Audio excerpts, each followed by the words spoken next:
think in this theater particularly, nothing was really able to get done without relationships and without actually utilizing the capabilities of the ally too. Welcome to the Air Force Doctrine podcast. On this episode, I sit down with Major Daniel Jackson to examine lessons learned in doctrine from the U.S.'s involvement in the China, Burma, India theater in the period leading up to and during the Second World War. Major Daniel J. Jackson is currently a graduate student of history in the U.S. Air Force's Advanced Academic Degree Program at the University of Wisconsin-Madison, where he is researching the development of U.S. Allied Air Forces in East and Southeast Asia during the Cold War. Prior to his time as a graduate student, Major Jackson flew 236 combat missions and 125 combat support missions in support of Operations Inherent Resolve, Freedom Sentinel, Enduring Freedom, and Enduring Freedom Philippines. Dan has also published 3 books about World War II in China, including The Forgotten Squadron and Famine, Sword, and Fire. His most recent book, Fallen Tigers, The Fate of America's Missing Airmen in China During World War II,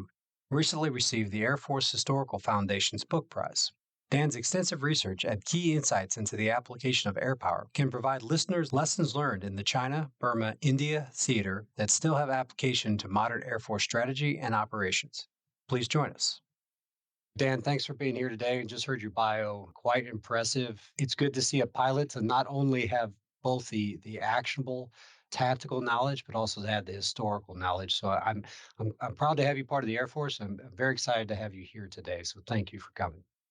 Well, thanks for having me, Nick. Appreciate it. As I read through your incredible body of work, the 3 books that you had out that we talked about in your bio, your knowledge of the China, Burma, India theater is extensive. And so I thought we could look at some of those, look at the theater in general. We'll talk about the role of Chenault and his Flying Tigers and how that evolved over the years. And we'll talk about how that connects to some of the current doctrine and the various lessons learned throughout all that. So just to kind of get us started, what is the CBI theater? Who are kind of the major players and why was air power so important? Yeah, CBI is so interesting because it is enormous. You're talking about 2 of the most populous nations in the world then and now, India and China, with Burma wedged in between there. And you're talking about a very complex situation where both of them are dealing with very different situations. India at that time is a British imperial possession, as is Burma at the start of the conflict. China, ostensibly a republic, has been getting kicked pretty hard over the last 100 years, pretty much, as it's been picked apart by colonial powers, Britain, France, Japan, and even the United States to some extent, participating in putting down the Boxer Rebellion and some other events. And so once they established the republic in 1911, it's a very fragmented nation. It doesn't have like a real central political authority, even though that's how it's kind of imagined in the United States of America. We imagine Chiang Kai-shek as the president of this unified democratic state, which is not democratic at the time and not unified either. There's warlords all over the place that he's having to parlay with to secure his power. He's having to deal with organized crime, and he's dealing with the communist insurrection that's happening throughout China as well. And so against that backdrop, the Japanese, sort of prompted by the Great Depression to build their own sort of self-sufficient economic sphere, are looking to expand into that. So early 1930s, they expand into Manchuria, northeast China. 1932, they actually end up battling the nationalist Chinese forces in Shanghai and withdrawing.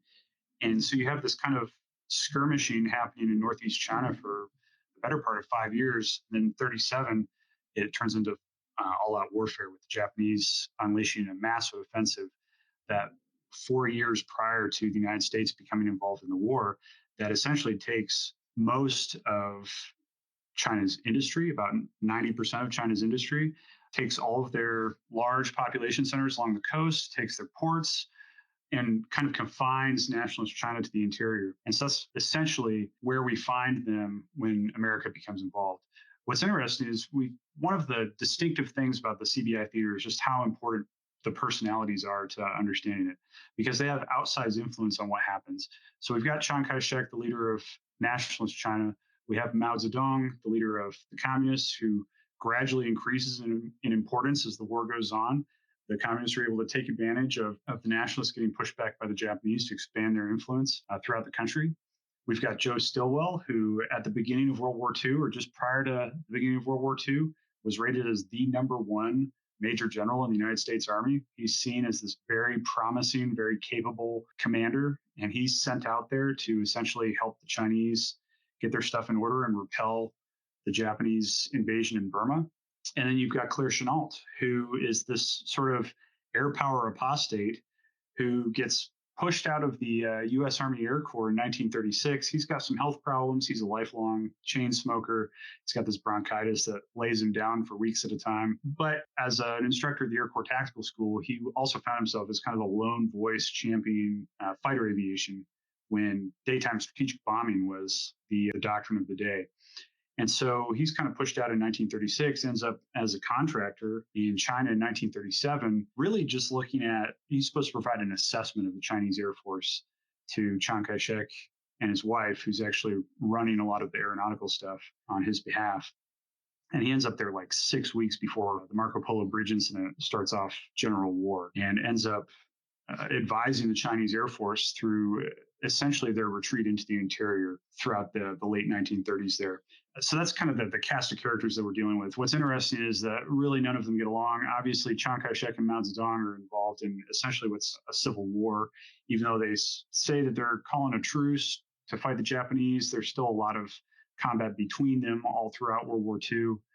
Chiang Kai-shek and Joe Stilwell don't get along at all. Chiang Kai-shek sees Stilwell as incompetent because he takes the best Chinese divisions and kind of squanders them in Burma in 1942. Joe Stilwell sees Chiang Kai-shek as corrupt and leading a corrupt state. And then Joe Stilwell and Claire Chennault don't like each other because Claire Chennault is a big Chiang Kai-shek advocate. He's also a big air power zealot, and Joe Stilwell is a traditional ground-pounding infantryman. So that kind of sets up the interpersonal conflict that comes to define this theater and really kind of puts a ceiling on what's able to be accomplished during the war there. But the relationship between the Americans, Chiang Kai-shek, Mao, various other guerrillas, we say we're allied with China, but China is fractured. The only thing we can really say definitively is we're against the Japanese. Is that correct? Well, it's interesting. Franklin Roosevelt had a very romantic idea about China and what China could become. His family had been involved in a lot of the China trade through a lot of the 19th century, a lot of the 1800s, when the clipper ships were going to China from the United States. And so he had these romantic ideas about China as a potential democracy in the Far East, as Chiang Kai-shek as a democratic leader in the Far East. So officially, there was a relationship with nationalist China, with Chiang Kai-shek. Now, there were unofficial relationships with a lot of these other warlords, and there was an unofficial relationship with the communists, including an observer mission that went out there later in the war. And even Chennault, who was very dedicated to Chiang Kai-shek, opened up relations with a lot of the communist formations throughout the countryside in order to better get intelligence and rescue his airmen. So it was complicated, but there was also an official relationship with the nationalist government. Just want to make sure I understand that, because I know in a lot of your work, the relationships becomes super important, how these relationships get built. And just for our listeners, understanding the complexity of that, the greater China, as I understand, as you're saying, that Roosevelt's trying to preserve the greater China and currently closer with the nationalist piece, but all these other players are certainly a major part of that. One thing that I think is interesting, you identified Chennault as an outsider to the, or what Malcolm Gladwell called the bomber mafia. You also identify in your book that he thought about warfare differently, not just air power, but warfare differently. He seemed to what we now call irregular versus traditional warfare. He seemed to blend these. And I thought maybe you could go into that a little bit about how really did Chennault think about warfare that begins to shape how he approaches his overall plans in China. Chennault is an interesting blend of romantic and pragmatist. He really saw himself as descending from this tradition of Confederate cavalry officers from the Civil War. He had that in his own family background. He was born in Commerce City, Texas. He grew up in Louisiana and spent a lot of his childhood reading the Civil War books on his grandpa's bookshelf, and really saw himself as having a kinship to those Confederate cavalry officers. So he was thinking about more irregular means of warfare, even still subjected to like a larger war, like the Civil War, the kind of irregular means that Jeb Stuart was employing against the Union. So that was already embedded in his imagination. And I think he, like a lot of World War I era fighter pilots, kind of saw themselves as descended from the cavalry tradition in a very romantic way. And so I think that is already a part of his thought process. But then when he was at the Air Corps Tactical School, he was really pushing a lot of tactical development using large scale maneuvers and exercises and really studying the issues and kind of taking more of an analytical mind to it. And so he uses these exercises to show that observers tied into a network that is tied into a command center that's directing responding fighters can effectively respond to bomber aircraft, which was his heresy. So he's not just coming up with these bright ideas, he's really putting them to the test. And it's interesting because when he gets to China, he's actually able to implement these things in an actual wartime situation.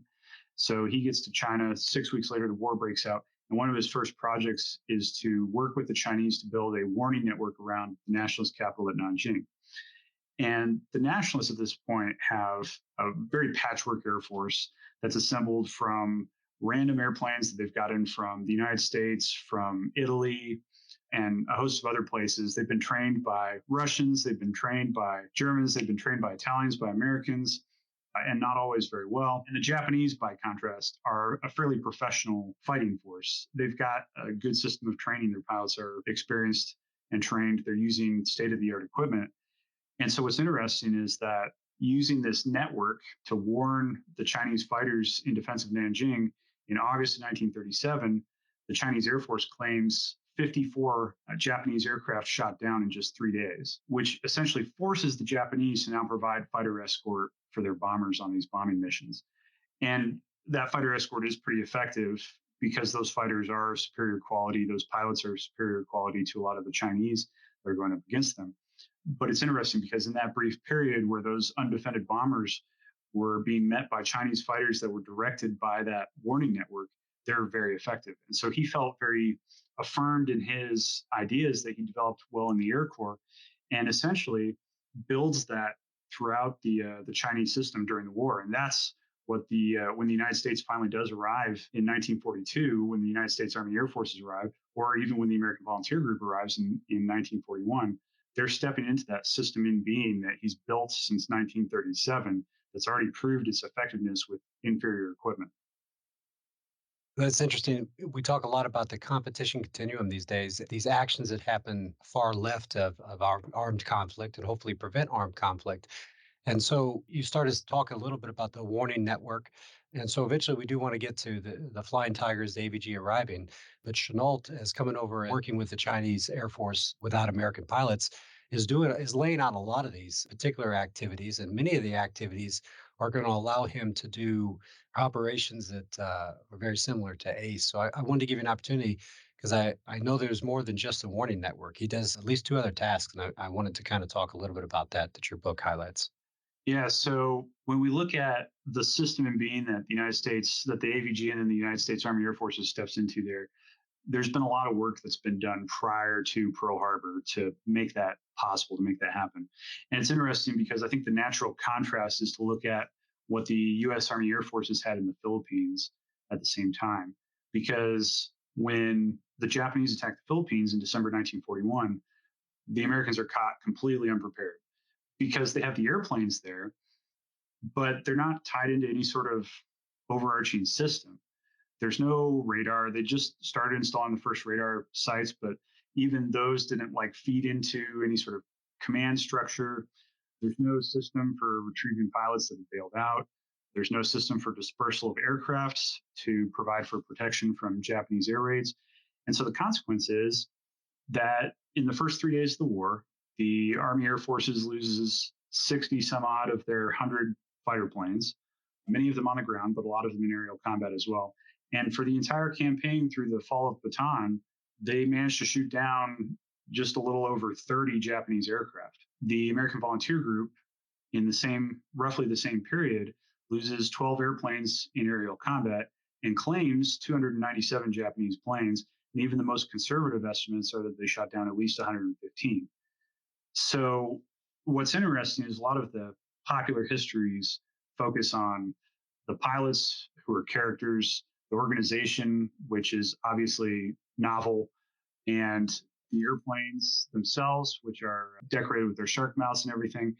And there's a lot of dash and courage that's kind of attributed to the outsized results that they achieved. But the real difference is that the American airmen in the Philippines didn't have this pre-constructed system, and the Americans in China did. And the pieces of that were the warning net, which we already talked about, but which by 1941 had expanded throughout almost all of China. In fact, there were a lot of parts of occupied China, Japanese occupied China, that still had these observers. So Chennault boasted that sometimes he would get calls when the Japanese airplanes were actually warming up prior to takeoff. And he was able to basically put his pilots on alert and then wait to launch them until when they needed to launch, basically 20 minutes prior to the Japanese arriving at the airfield that they were going to target, which they'd be able to determine based off of the vectors as these guys are coming across the warning net stations. And that way, not only was he able to position his forces for a tactical advantage, but he was also able to conserve resources like gasoline, which was hard to get to China and therefore critical to preserve. So that's part of it. Airfields is another part of it. What's interesting, Ernest Hemingway did a reporting trip to China in 1941. And he went to Sichuan province and witnessed tens of thousands of Chinese men, women, and children hand building a runway. What was fascinating about this is the United States isn't in the war at this point. And it's not really clear if/when they will be in the war. They did open Lend-Lease to China, but it's unclear what that's going to look like, practically speaking. But at this time, the Chinese had embarked on building over 100 airfields throughout China by hand, and able to, many of them, including this one that Hemingway witnessed, able to handle B-17s. And it is basically like an article of faith that this is going to be useful at some point. But there was literally nothing in China that made that useful now.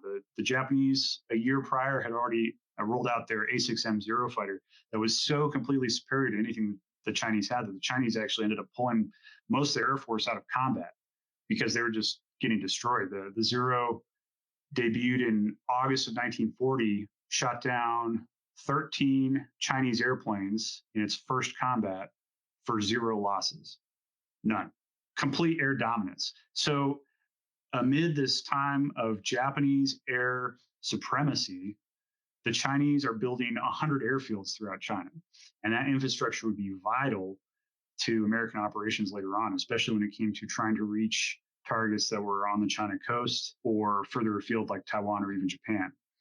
And then you had the War Area Service Corps, which was essentially a Chinese organization that provided the housing, the food, kind of all the care and feeding of any American airmen that ended up over there. That started with the American Volunteer Group and then continued with the Army Air Force organizations that followed. And they provided that for $1 per American per day, which was pretty crazy good deal even back then. That essentially allowed Chennault to operate on a tiny fraction of what an Air Force that size would normally require in the way of logistics. It wasn't always the preferable circumstances for the Americans. They ate a lot of eggs and rice, and the accommodations weren't state of the art, but they were pretty good. They were, especially when you compare it to the guys living in tents in North Africa and stuff like that. It wasn't all that bad. And then the last piece that the Chinese provided was rescue. And this was something that was not really fully anticipated at the beginning, especially Chennault's defensive scheme at the beginning. Anybody that's getting shot down is usually getting shot down pretty close to a friendly airbase, right? Because they're mostly acting defensively against Japanese bombing raids. But as they push out on the offensive, and Chennault, as a fighter pilot, is very offensive minded. He wants to hit the Japanese where it hurts. And then conceiving himself in this sort of Jeb Stuart cavalry leader mold, he also wants to have this fluid approach that hits the enemy, then disappears, hits them somewhere else, kind of this dislocative approach. He starts losing guys over occupied territory. And what's really interesting is at first, And this is really apparent with the Doolittle raid, for example. Nobody in China knew that the Doolittle raid was coming. Still had been sort of forewarned. He didn't really tell anybody. He didn't make adequate preparations. This was a bone of contention between him and Chenault and Chiang Kai-shek for a long time to come. So essentially, all these bombers end up arriving over China. People are bailing out, crash landing, etc. And it's this organic reaction of a lot of Chinese peasants, like just normal everyday people, to rescue these guys, get them to nationalist authorities, and get them back to the interior to safety. And so 65 guys are rescued more or less spontaneously. And essentially, this spontaneous reaction was more or less the initial reaction for everybody that ended up being rescued throughout the war.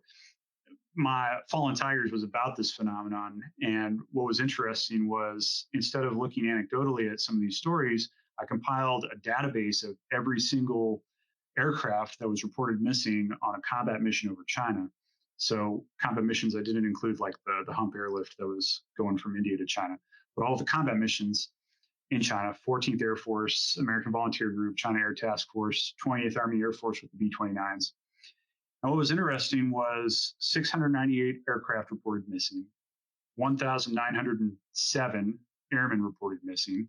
Of those, just over 50% were killed or are still missing, still reported missing. So obviously presumed dead, which is roughly the equivalent of what happened in Western Europe. You're declared missing because you're in a war and presumably people are trying to kill you. So it's not surprising that about half of them didn't make it through the crash or bailout.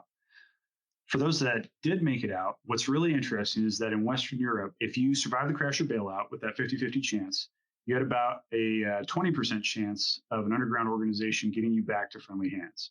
And so it's interesting because we have this very romantic idea of like the French resistance, the Belgian resistance, as our behind the lines allies during World War II, risking their lives to rescue American airmen, which is true to an extent.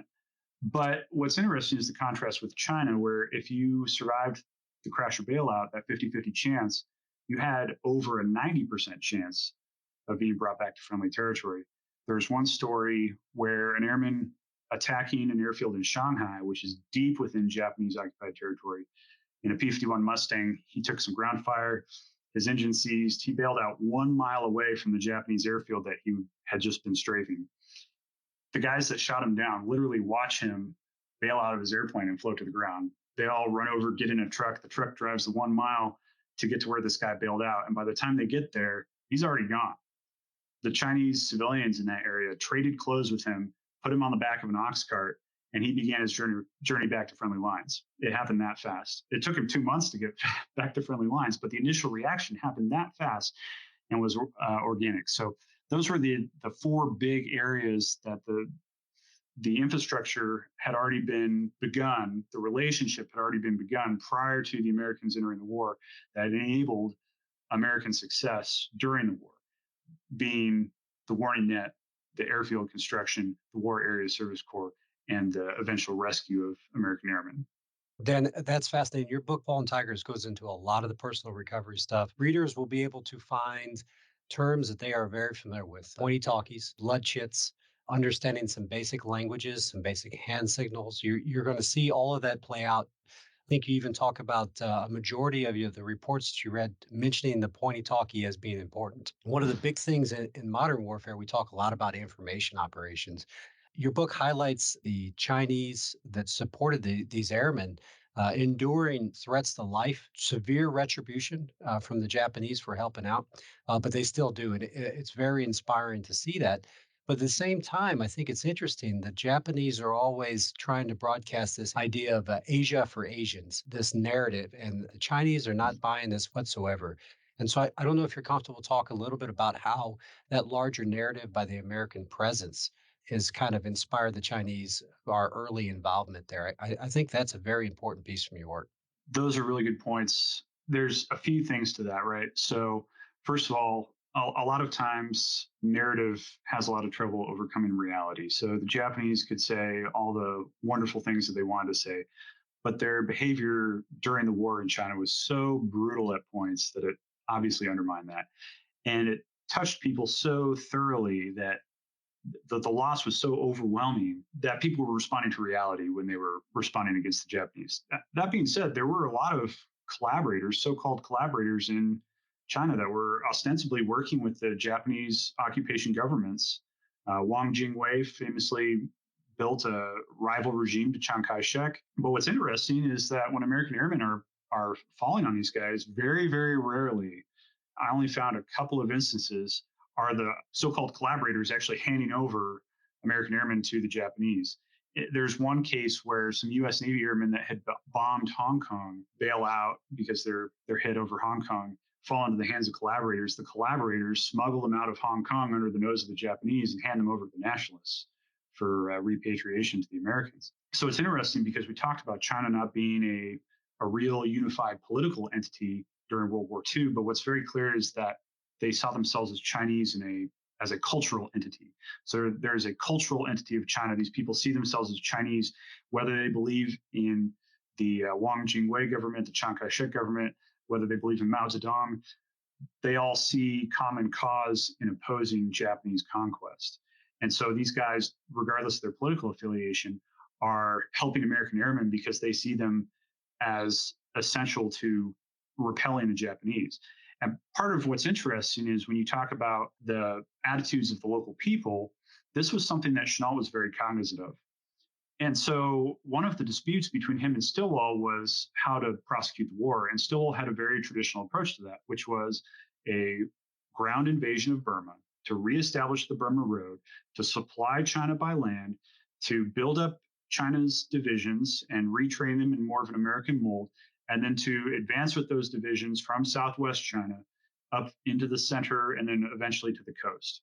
A very traditional offensive in a very traditional foot soldier mold that would have taken 2+ years to accomplish, which is not surprising given the timelines of World War II and the space involved. But the problem is that you go years without Chinese people on the coast or in the interior of China even realizing that there's continued resistance against the Japanese. And so the strength of Chennault's campaign and one of the reasons that he actively pushed for it was American airplanes can strike Japan across the entire breadth of China. And what's interesting is that when you look at where people were rescued, it covers the breadth of China, the whole country. And so people are seeing American airplanes taking the fight to the Japanese everywhere, whether they live in occupied Shanghai, whether they live in Inner Mongolia, whether they live in occupied Hong Kong. American airplanes are taking the fight to the Japanese everywhere. And so that really reinvigorates this notion that the fight is still going on, that this is not over yet. And especially as that air campaign becomes more and more active, really encourages the Chinese to continue their resistance, even if it's more of a passive resistance and more of a opportunistic resistance. They are encouraged to continue those things against the Japanese occupation. Yeah, absolutely. That's fascinating. You really highlighted something that's mentioned in the irregular warfare definition, is this idea of the irrelevant populations. And while this action seems to be, these kind of aircraft raids are very conventional type of activities, the influence it's having on the population of the Chinese, I think this really highlights what your book gets at, which is how Chenault thought differently about war. And so he brings that relevant population. There's a story in your book that really highlights this in terms of his offensive operations. There's a lot of anti-shipping targeting, and then one of his crews is rescued by a fisherman. And so suddenly they start changing the way in which they're targeting because they don't want to accidentally sway the population by targeting a fisherman. Would you like to tell the story a little bit better than I do, perhaps? It's an interesting story because there was not an instance of a crew being rescued from further out to sea. These guys were out over the Gulf of Tonkin, attacking Japanese shipping. This was actually one of the very first anti-shipping strikes. These guys end up getting shot down by the boat that they're targeting, and they're in a raft in the middle of the Gulf of Tonkin. There's no U.S. submarine activity in this area at the time. The odds of these guys getting picked up are pretty nil. And then getting picked up by this wooden sailing junk that's actually transporting rice from Hanoi, from the port of Haiphong in Vietnam, to southern China. And so it's really interesting because these guys are Chinese sailors. They've been doing this for years. This is ancient technology. It's literally a sailboat. But when you think about where they're coming from, which is Japanese occupied Vietnam, and where they're going to, which is Japanese occupied China, and where they even land them, which is Japanese occupied China technically, and hand them over to the magistrate there, who's technically an employee of the Japanese puppet government of the and that magistrate essentially gets them into nationalist hands. And it turns out that this magistrate has frequent communication with the nationalists. It really blurs a lot of the lines of who we think of as friend and enemy in that situation. And it really made the 14th Air Force intelligence really pause and think, like, what sorts of vessels should we be targeting? Like, here's somebody that's doing this grain shipment. Technically, that's enemy commerce, and under what we would traditionally believe to be the rules of war, that would be a targetable ship in a lot of ways, right? But the realization that, like, these guys might be doing that, but they're doing that because they've always done that. And by their actions, their loyalties are pretty clear of what they're willing to do. And that ripples all the way through the supposed puppet government that these guys interact with along the way. So it is very interesting to think about that, because Chennault makes full use of those divided loyalties, if you will, or that gray space of that uncertainty over who controls what, and he really makes use of it. Like a lot of these guys that are going on missions, they're getting briefings beforehand of if they get hit coming over the target, which direction they should turn to best come into contact with friendly populations. Because as they prosecute the war, Chennault realizes that the Japanese really only own the space they are literally standing on. They occupy these points and lines, the points, these strategic towns they hold, and the lines, the railroads and roads between them, and nothing else. And so as the war develops, really the only way that you become a POW if you get shot down in China is if you land on top of a Japanese soldier. There are very few cases of people becoming POWs in any other way. And so they take full advantage of the sympathies of the civilian population, for sure. I want to get to a couple of the more offensive stuff. One thing I think is very important is we talked about this network of airfields, this air warning system. And as I was reading this, I started seeing a lot of similarities with ACE. Chennault became very maneuverable. He used this network and this infrastructure that he had built long before the AVG shows up, before the 14th eventually gets stood up. How does, just in the contrast of ACE, how does he use these airfields to create effects against the Japanese? There's a few things to this, right? But essentially, Chennault is using these airfields. He's playing a shell game with the Japanese, and he's using these airfields to create opportunities for tactical gains, for strikes on lucrative Japanese targets, and then minimize his exposure to any counterstrikes by the Japanese Air Force. There are three really spectacular examples where he achieves good results. The first time that he ever does this, he had his kind of safe region in southwest China, mostly in Yunnan province, centered on Kunming, which was the headquarters of the American air effort for most of the war. And through the use of the warning net, through the use of the P-40s to tactical effect as interceptors, the Japanese really can't make a lot of forays into that zone anymore because they take such losses that it's really not worth the expense. And so he's got kind of a safe base area that he can operate out of. But then these airfields that the Chinese have built, most of them prior to the Americans even showing up, but then they continue this construction project throughout the war. These things go all the way practically to the coast. And so in 1942, he stages P-40s and B-25s, which are both fairly short range, the P-40 especially short range aircraft, further east to Guilin in Guangxi province. And they are able from there to reach out and actually strike Japanese Hong Kong, Japanese occupied Hong Kong in the first raid on that city during the war, which is pretty spectacular. And then what's interesting is after they do their strikes, they do some day raid, they do some night raids, and then they withdraw from Guilin back into the safe zone in Yunnan province. And the Japanese bomb the crap out of Guilin for several weeks, and it's a gravel runway. So the Chinese just go fill in the holes and it's operational again a few days later. And so this starts this kind of pattern of operations for Chennault's raids that he does on lucrative Japanese targets, where there's this period of buildup of supplies at the forward airfields. Some of the supplies are flown in, but a lot of them have to travel overland. And so you're talking about a logistics system that is a few railroads, very few, and a lot of ox carts. And they're literally putting 55-gallon fuel drums on ox carts, and that ox cart will take anywhere from a few weeks to a few months to reach its destination, depending on how deep into China it has to go to deliver these supplies. And so they build up the fuel stockpiles, they build up the munition stockpiles, and once they reach the level that they need for the operation, he stages through that field, uses those things for his raids of these Japanese positions, and then withdraws. The most famous one, in November 25th, 1943, they staged out of Squadron. By then, Guilin had kind of been incorporated into the safe zone as Chennault's forces are expanding. And so they staged 250 miles further east through Squadron, and they're able to strike Japanese-occupied Taiwan in a raid that claims 40 some odd Japanese planes for 0 U.S. losses.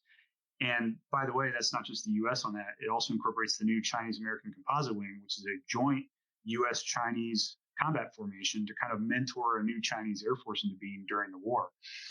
And so they're able to do that. And once again, they do the big raid. They land back at Sichuan, gas up, return to the interior of China. Sichuan gets bombed for several weeks to little effect. They fill the holes back in, and they're able to use that field again. And then the last example, the last big famous raid was on Shanghai in January of 1945 with just P-51 Mustangs. They attack Shanghai. And this is important at this time because this is in cooperation with the Allied landings on Luzon in the Philippines, which is a huge operation. And so the Japanese are staging hundreds of airplanes through Shanghai to bolster the defense of Luzon in the Philippines. And so essentially, by staging through Nanchang, which is, again, further east even than Sichuan, these P-51s are able to reach out to Shanghai, surprise attack on the Japanese airfields, and manage to destroy 80 Japanese planes for 0 losses, which is incredible. And then again, land, refuel, and then return to the interior to avoid the retribution that follows. It occurs to me one of the biggest things is as we're watching lessons learned here in the LeMay Center bring back reports from testing ACE. The big thing that stands out is the difficulty of the logistics. But you make me think if Chennault could do it by carrying 50-gallon drums on oxes, I feel like we can figure this out as well. So it's very, very interesting. Well, for Chennault, the key piece of that, though, was not depending on his own resources to do that because he just didn't have them. And he couldn't have them because the American footprint was so light in China. It just wasn't possible for him to move that stuff out there himself. Even with his limited airlift resources, he contributed a little bit to that, but it just wasn't possible under his own power. He had to depend on local resources to move stuff out there, which meant being very creative in how the stuff moved out there. I don't think any logistician in World War II would have espoused a preference for ox carts or for such a rinky-dink logistics system, right? Like it seems ridiculous on the face of it, but through his long association with the Chinese and just his being amongst that culture, working with those people for so long, he's kind of meeting them where they're at, and forming true partnership in that, yes, these are American planes carrying out these raids for the most part, but without the Chinese contribution, whether it's logistical or repairing the airfields, et cetera, it's not possible. So he has to depend on these creative logistics chains that are carried out by locals in the local way in order to effectuate his raids, for sure. Again, highlighting the importance of that relationship and those activities prior to armed conflict. Definitely a theme throughout your work and very much noteworthy for our listeners. But there's another element that really struck me. I started reading about one particular squadron you highlighted, and I thought, oh boy, here's multi-capable airmen in the CBI theater. So I thought maybe you could talk a little bit about the 19th Liaison Squadron, what these guys did, and just some of the capabilities of those airmen. The 19th Liaison Squadron is a great example of folks taking limited equipment and really improvising in some creative ways. I got to interview a couple of those guys, and they're awesome. They're taking this little L5 light aircraft. They're operating from small fields that are hacked out of rice paddies, basically, operating on the front lines, and they're doing a grab bag of missions, from artillery adjustment, from delivering the mail, flying out stretcher cases to hospitals in the rear, and even as this Chinese offensive that they're supporting in Southwest China gets underway, they start actually doing even some forward air control from the air. They're dropping smoke grenades, they're talking on fighters, et cetera. So they're performing a variety of missions in this light utility plane, but they're also operating from these forward airfields, which really limit what resources they have there. And so you have these sergeant pilots who are operating these light airplanes who are also responsible for maintaining their aircraft. And part of it is that the L5 is a pretty simple airplane. This is one of these cloth covered airplanes. It's got, I think, 150 horsepower engine on it. It's not super difficult to maintain. So expecting the pilot to both be able to operate and maintain it is not unreasonable, but it enables them to operate from a lot of places where you just can't get a large footprint operation. At one point, they built a little airfield next to Tungchung, which is this Ming Dynasty walled city that's under siege by the Chinese forces trying to retake it from the Japanese.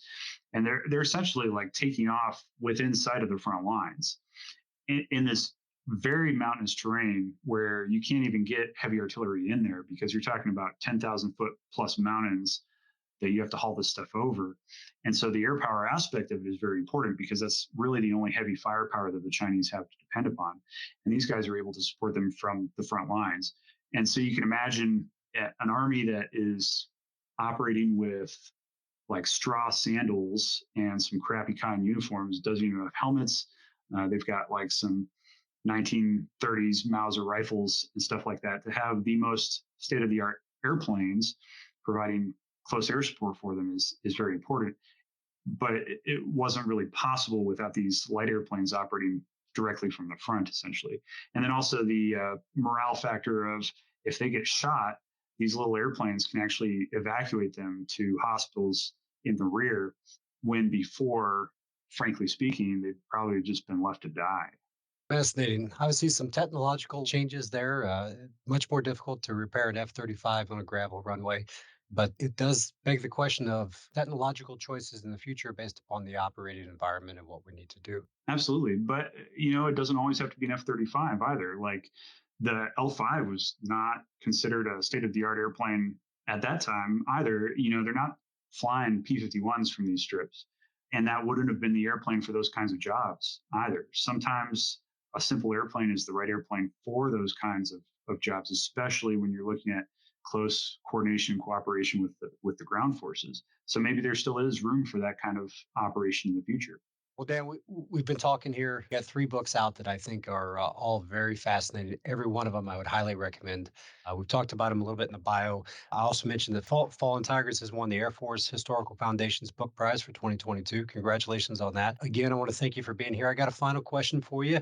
So you spent a great deal of time studying the CBI theater, both in the interwar period, World War II, and even now in your PhD work, you're looking in that same type of area.